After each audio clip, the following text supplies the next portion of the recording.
The house sits at the end of a dusty lane in the Catalina foothills. To the neighbors, it was just the burnt adobe place with the javelina-resistant flower beds. To the nation, it became a geometry of yellow tape and floodlights. But to the FBI agents who spent weeks walking through its rooms, it became something else entirely. A kind of museum. A reliquary of a life that had already ended once, long before the abduction. 80-4 is a curious age. It is an age of distillation. You have outlived some friends, some enemies, and perhaps a version of yourself.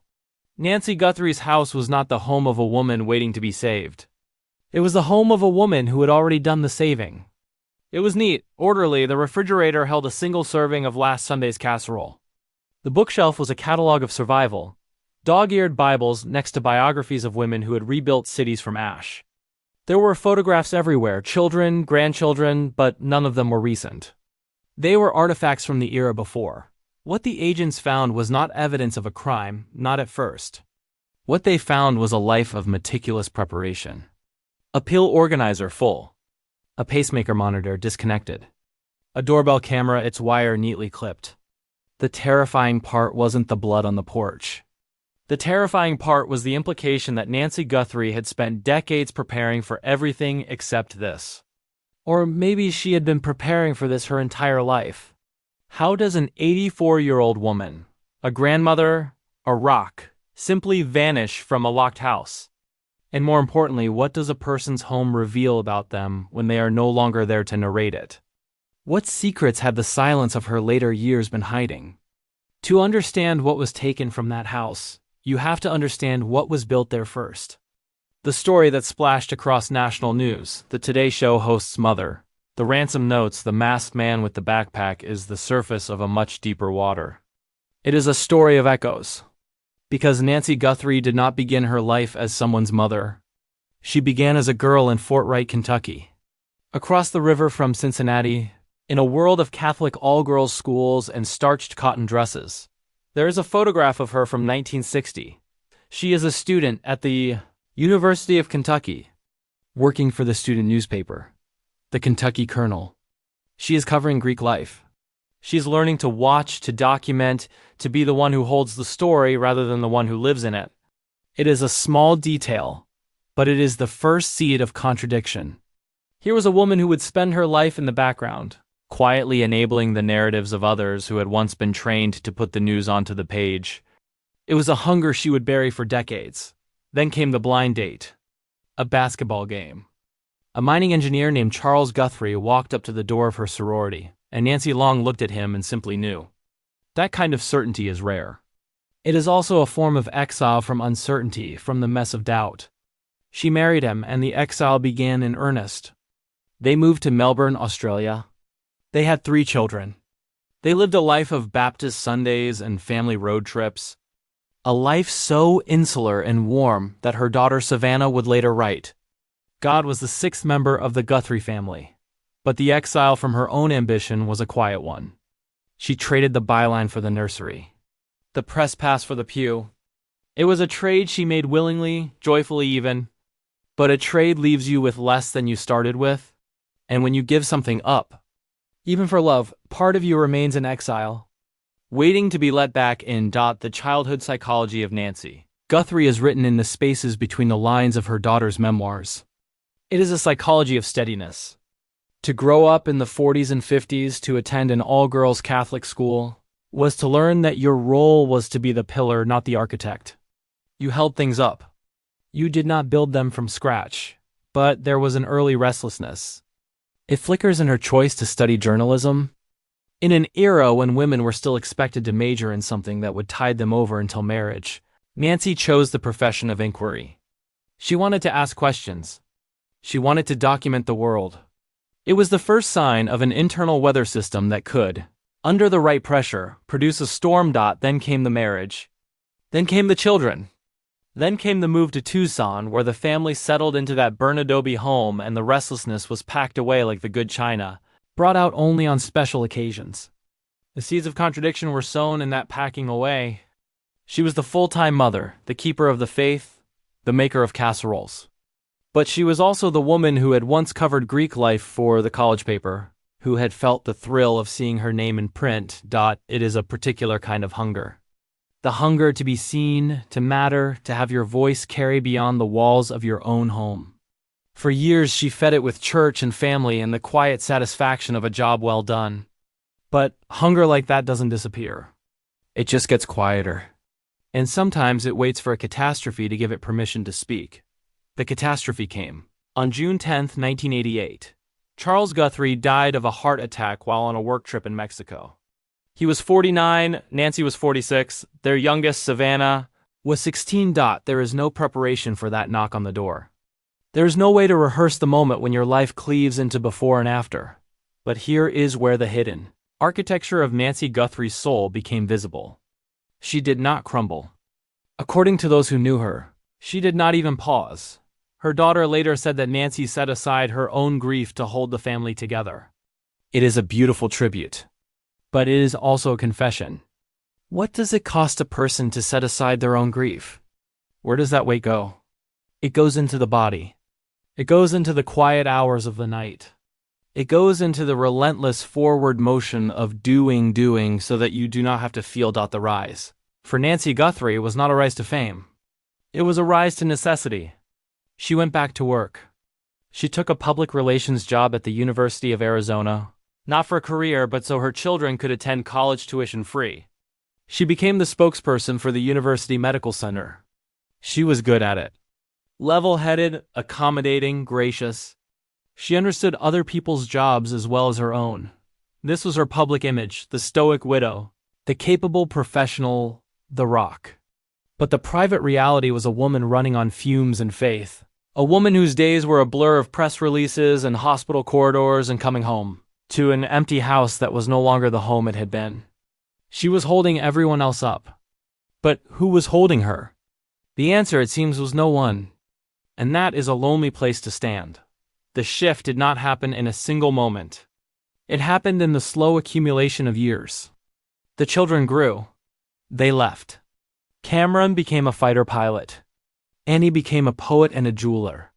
Savannah became a journalist, then a lawyer, then the co-anchor of the Today Show. Nancy watched from Tucson. She appeared on television occasionally, a cameo in her daughter's life, smiling, proud. But the camera always moved away from her. The moral turning point, if you can call it that, was invisible. It was the moment she decided that her life was over. Not in a morbid sense, but in the sense that the main story had been told. She had raised the children. She had survived the grief. Now, she would wait. She tended her garden. She went to church. She watched the javelina eat her plants. She lived in the quiet. But here is the forbidden truth that the FBI would later find. Encoded in the objects she left behind, she had not been waiting passively. She had been preparing. The house was not just neat. It was a fortress of routine. The pill organizer. The doctor's appointments. The precise schedule of her days. She was managing her own decline with the efficiency of a public relations professional managing a crisis. The risk she took was the risk of isolation. She chose solitude over the mess of dependency. She chose to be the rock even if it meant being a rock alone.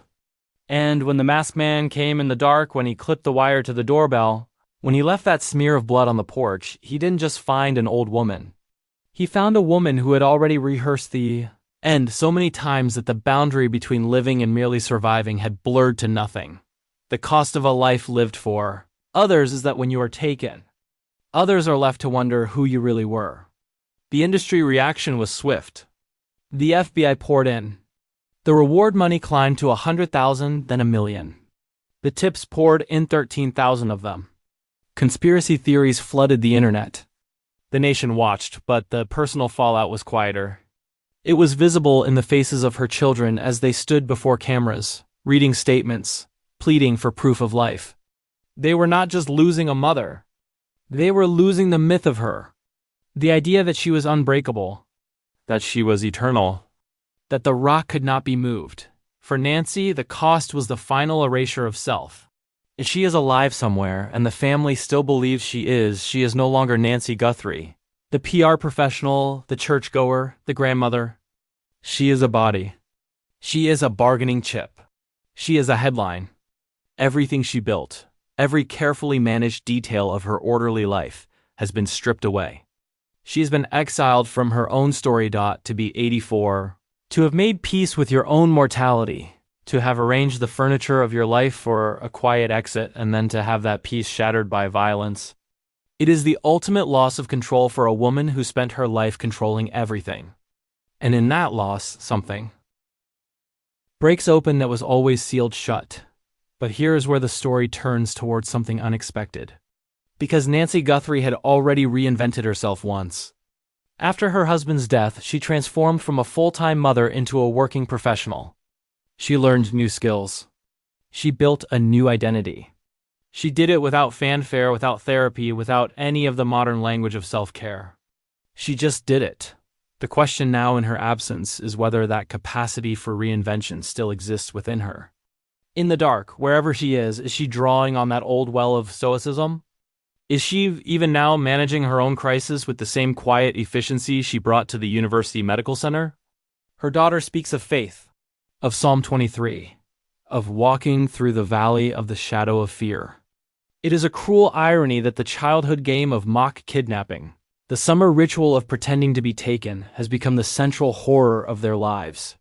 But it is also perhaps a kind of preparation. The family has been rehearsing for this valley their entire lives. They have the words. They have the ritual. They have the faith that the pains of this world are not how the story ends. For Nancy, if she is still alive, the transformation happening now is the most radical one yet.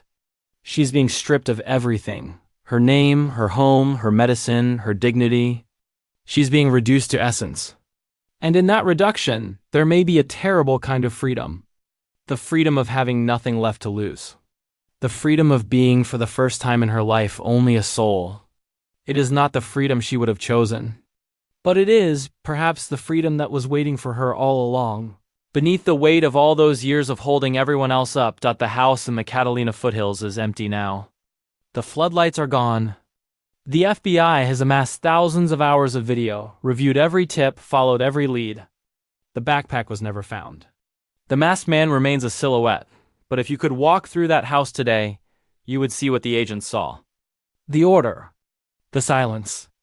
The photographs of children who are now middle-aged. You would see the life of a woman who did everything right, who held everything together, who asked for nothing, and you would understand that the truly terrifying thing the FBI found was not evidence of a struggle.